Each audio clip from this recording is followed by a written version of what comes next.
Hey guys, we are back updating the power rankings for Australian Survivor Brains versus Brawn 2 following the 6 week of episodes. And this was a pretty fun week, pretty fun outcomes here, and some funny moments here and there, but we'll get that soon enough.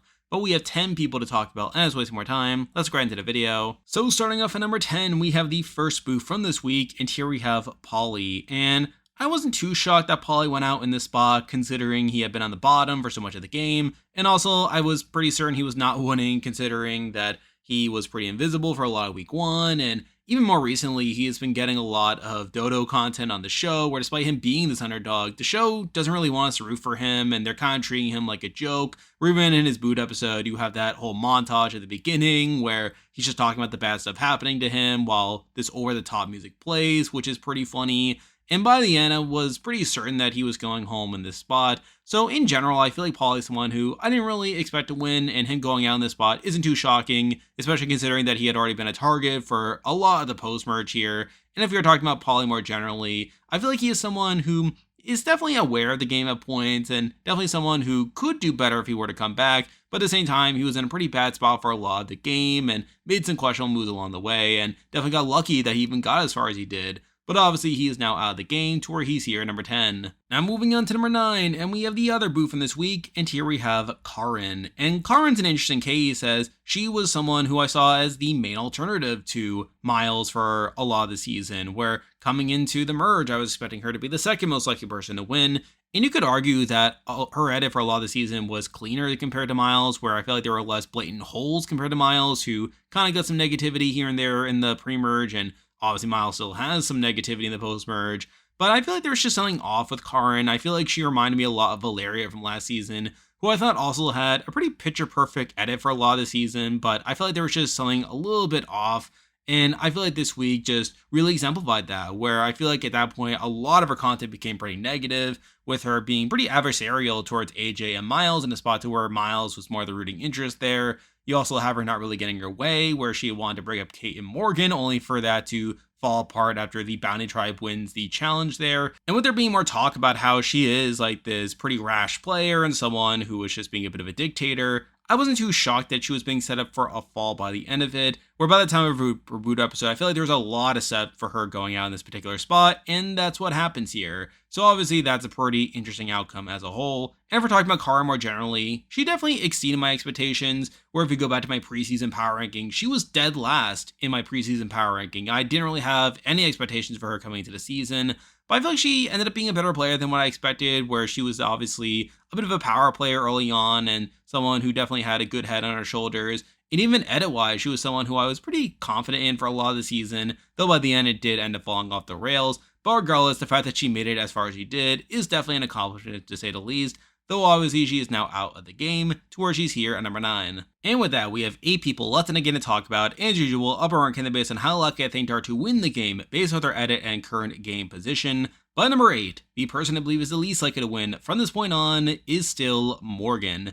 And Morgan is still like in this weird spot where she is still the most under-edited player of the season. Mind you, she did get a confessional this week. That's something at least, but even beyond that, I mean, there's definitely some question marks with her game position, to where while she is part of the majority right now, there's a lot of talk about how the Kate and Morgan duo are seen as this shield for AJ, and how even AJ plans to cut them at some point. Obviously, you had Karin wanting to target Kate in the Bounty and Baron episode until their side of things won the challenge. And there's a lot of not great stuff in terms of Morgan actually getting towards the end of the game, even though Kate is seeming to be the bigger target ahead of her. So, I mean, that's something at least. But really, the reason she's at the bottom is because she's, again, the most under-edited player of the season. And on top of that, you also have the next time on, which is heavily teasing a rock draw. And if that is the case, if next Sunday's episode does come down to a rock draw, I wouldn't be shocked if Morgan ends up being the victim of that. And that would largely explain why she's been so under-edited, where obviously, if that were to happen, then it would cause us to not feel that bad for her and for us to focus more on the spectacle. Sort of similar to what I thought about the PD blindside last week. So I'm not feeling great about Morgan. It wouldn't shock me if she actually gets sniped out of the game in the next week. And even if it doesn't come down to a rock draw, you still have the Kate and Morgan duo that's going to be targeted before the end game. And with Morgan just being such an underdeveloped character, despite her playing a competent game on the whole, I did decide to leave her here at the bottom at number 8. Now moving on to number 7, and we have another person who I'm just not feeling that great about to actually win the game, and here we have Kristen. And Kristen's someone who obviously has been getting more content compared to Morgan, and she does seem to be relatively safe in the game right now, where we saw in this latest week that she's part of this new majority alliance and the berries. And I don't really see that many people coming for her. Now, we did see during the Paulie round that Paulie was talking about targeting her, and we saw that whole thing of her testing Paulie by asking him if he's heard anything, only for him to not give her any information. But then you had the Karin round, which ends up being a pretty bad look for Kristen, where we see her during a lot of the episode really fighting to keep Karin around and to target Zara instead, even going so far as to leak the plan to Karin right before Tribal. And obviously, while there's some stuff that happens during Tribal that causes Kristen to have to back out and vote out Karin instead, it's still not a great look from an edit perspective that we get so much focus on Kristen trying to save Karin, only for that to completely fail by the end of it. And again, I feel like she's, again, not one of the main characters of the season. And at this point, I think it's a bit too late for her to go on to win the season. Though, to be fair, I could see a world where she is like a losing finalist or something like that, but really not looking at her as an actual winner at this point. So because of that, she's here at number 7. Now moving on to number 6, and we have another person who I'm pretty certain is not winning at this point. By number 6, we do have Zara. And Zara is in a very similar spot compared to last week, where I still feel like we're not supposed to be rooting for her on the show. And even beyond that, you had her just losing her closest ally and Karin, but despite that, not really getting her perspective on all that. You obviously have her being a backup target, where the plan was to split the vote onto Karin and Zara. You have Kristen really fighting to shift the target onto Zara, and while that does fail, Zara obviously still on the outskirts in this vote. That's not particularly great. And the fact that we don't really get much of her perspective across this week, and obviously with the game passing her by, with this new Berries alliance forming that leaves her out of it, she's obviously in a pretty bad spot from a game perspective, and she's not really being propped up as an underdog either. She's just kind of there at this point. So it's not looking that great for Zara. I feel like my view of her from an ed perspective hasn't really changed. And at the same time, her game position has worsened compared to last week. So it's for those reasons I still don't think she's winning, which is why she's here at number 6. Now moving on to number 5, and we have another person who I think is not winning at this point, and here we have Kate. And obviously Kate is someone who has been getting more of the focus in the Kate and Morgan duo. But like I said with Morgan, I just don't think they're set up to get towards the very end, to where while they're shown working with AJ during a lot of the week, it's still in a spot to where they're a pretty prime target in the game, to where we saw Karin wanting to target Kate in particular during the Baron and Bounty round, only for Kate to end up winning immunity instead. You obviously have more talk about Kate and Morgan not being included in the new Berries alliance, and it feels like AJ is just using them as a shield for the time being, and will probably cut Kate and Morgan once it suits him at some point. So I'm not feeling great about Kate in that regard. And on top of that, while she does get more focus between Kate and Morgan, I still feel like she's not really a major character on the season all that much, where we really saw her talking a lot during the Bounty and Baron episode about how she wanted to target Miles, only for her to later win immunity. And then she gets pretty much nothing in the Karin round, so at the end of the day, not feeling that great about her, which is why she's here at number 5. Now moving on to number 4, and this person has technically moved down compared to last week, as I'm no longer that confident in them to actually win the game, and here we have Logan. And I feel like Logan's edit has just been continuing to go downhill over time, where we are seeing more focus on Logan being seen as this pretty rash and emotional player, where we see her like complaining about the fact that she doesn't get her way, how she gets undermined after saying that no one suspects that Karin told her to use her idol during the previous round, only for AJ to recognize that Karin had told her, which is obviously another knock against Karin at the end of the day. And in general, I just don't really see Logan as that big of a contender anymore. You obviously have her being targeted during this week as well. I'm just not feeling it for Logan at this point, where while she is definitely one of the major characters of the season, I just feel like her portrayal in the show is becoming more and more negative over time. And I feel like the focus has been shifting more towards AJ and Miles being the major characters of the season.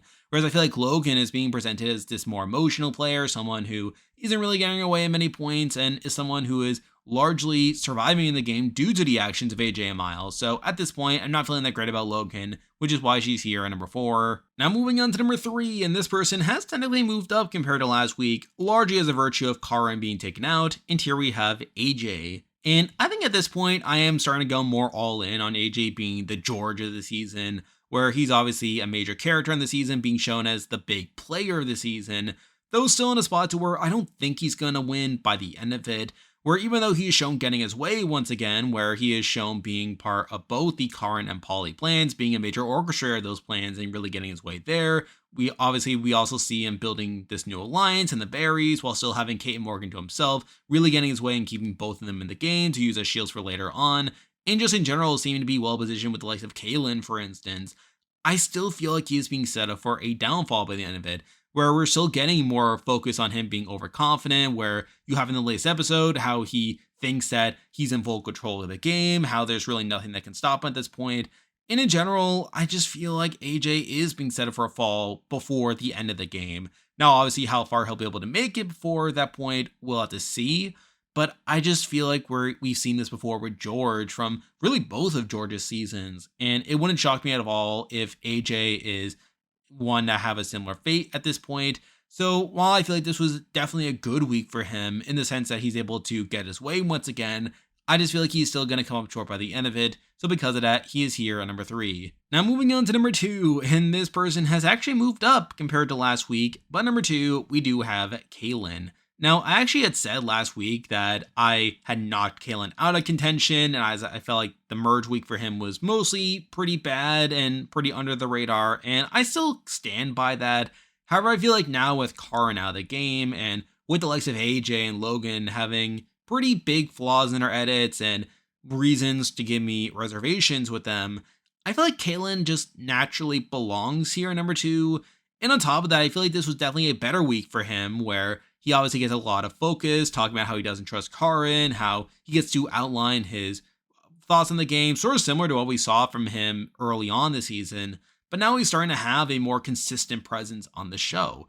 And I feel like with him getting more unnecessary content at this point compared to the likes of AJ and Miles, I feel like it's enough to make me feel better about Kalin at this point. And I still see a world where Kalin can squeak his way to the end, more so than the likes of AJ and Logan. And you could debate whether he would win a jury vote, as it definitely seems like he's a bit more affable. He doesn't really rub people the wrong way compared to AJ and Miles. So I think there's definitely more of a path there now than what I thought last week. Though to be fair, I feel like there's still enough inconsistency with his edit to maybe question whether he's actually going to go on to win.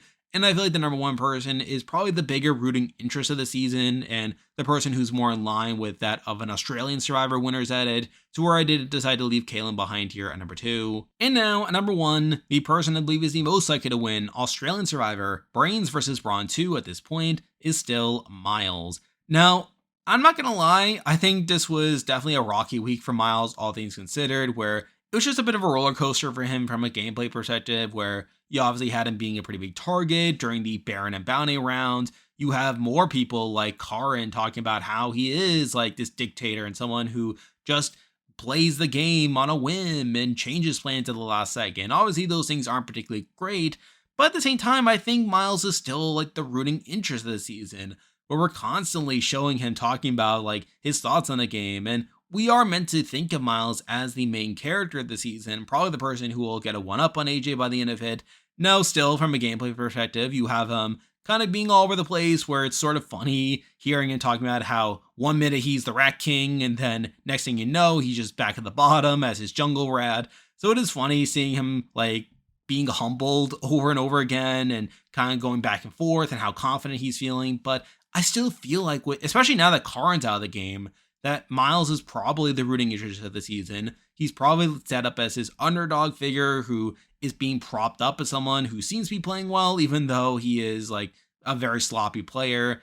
And I just feel like with the way Australian Survivor presents its winners, that Miles is the person I'm the most confident in.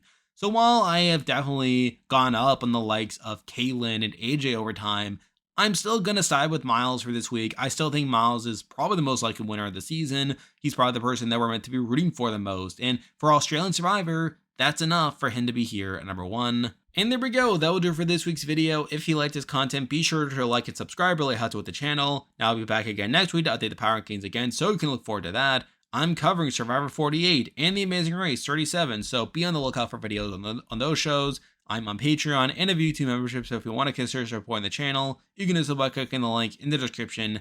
And you can also join the Discord server by also clicking the link in the description. There's a lot of stuff coming your way, but for now, that is the video. See ya.